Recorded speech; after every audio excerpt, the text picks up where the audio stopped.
as well as the East, but you know the story there. The Jays are now 2 games up on the Mariners and the Rays, and this is kind of an interesting sight to see the Orioles leapfrogging the Red Sox in the wildcard standings, but it is true. The Orioles are now 3 games back of the final wildcard spot and have passed the Red Sox for 4th in the AL East. Wow.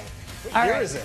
Yeah, no kidding. The Orioles are back. Another big win for the Jays. 10-3 was their final, but another number that I like to hear, 8-1, and that is the Jays' record since John Schneider has become the interim manager. Yeah, he has. Who knows what he's done to this team? The words he's saying, maybe it's the relationship he had with these guys going back to the minor leagues, but he has them absolutely cooking. I mean, 50 runs in 4 games. It's all up to the manager, right? Let's hear now from Schneider. John, coming off of the offense you saw in Boston to carry that into today, what did you see top to bottom in that lineup? Really good hitters. It's just a good approach. Things like working a walk, Aspie, working a walk, Biggio to get to George, just kind of grinding out at bats, good 2-strike approach. It's been kind of contagious. Guys are starting to really start to roll. You look at George, you look at Vladdy quietly, but I think when you get guys on, man, it's a dangerous lineup. When we talk about hitting being contagious, it's something that's asked a lot, but maybe not yet to use. So how do you think that works in terms of momentum going from guy to guy? Yeah, I think, for one, it's a really talented lineup. And, I think when guys are out there just doing their thing, it makes it that much easier for the next guy to say, okay, my turn. But really can't emphasize enough how much pressure we can put on another pitcher when we get guys on base. So working walks is something we've been preaching all year, and doing damage after that today was big. With Barrios, what was your read on what was working for him and what you'd like to see him build on? His stuff was great. I know he was coming off a long layoff, and I think he just made a couple mistakes with 2 strikes, but he gives you a chance every single time, and I think we're 15-5 in games he starts. Not his best, but he has been really good, and it was just, I think, a couple pitches left over the plate where he had a chance to put guys away. And more just curious on this play. Obviously, you guys won. It was a big win for you. But I'm wondering what your read was on that play. Teoscar goes to third. Lourdes is trailing him. He goes to second. What's your read as that play is unfolding? Love the read by Teo when the ball was bobbled. And I think, at that point, I think it was a tie game. And Gurry trying to stretch it into another 90 feet. I love it. He did it aggressively. And I think if he could do it again, he'd probably do it again. I don't mind it when guys are doing it right and trying to make something happen. But it was kind of a weird play, and once the ball was bobbled, so good job by Teo, and just unfortunately Gurry got nailed.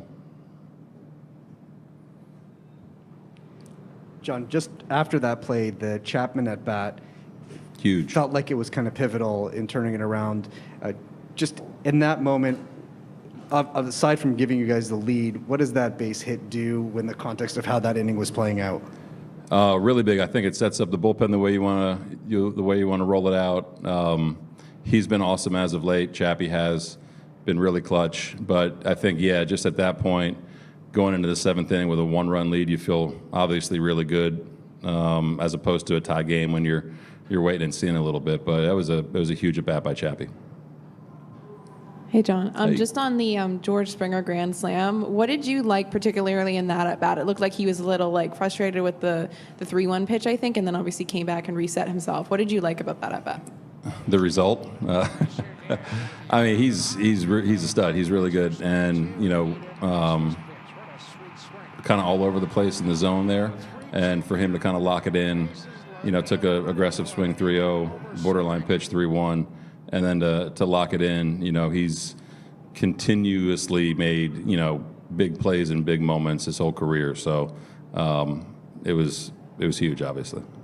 I'm wondering the way that your team's been playing lately, does it kind of remind you how you guys looked last year down the stretch when you were sort of making that push for the postseason? Yeah, kind of firing on all cylinders a little bit right now. And hopefully just keep it rolling. But, you want to... I've said it before, there's ups and downs over the course of the season, and you want to do it at the right time, and right now is a pretty good time to be playing like this. Hey, John, I was wondering what your view on that Espinal catch and throw, and I think it was the 5th was, and how important kind of that Huge. defensive Kind play. of caught him break a little bit there. I mean, balls hit hard. Great play by him and great play by Cav to be heads up and be on the base. So a little bit of a momentum turn right there for us for sure. He's been doing it all year, and just a little bit of a break right there. John, does Castillo getting into this game mean that Kikuchi's going to start on Thursday? Not sure yet, but I think it was time for him to pitch. And, obviously it's nice to line up him who can offer length after anybody. But definitely we'll have a decision tomorrow. Hockey Canada was back in front of the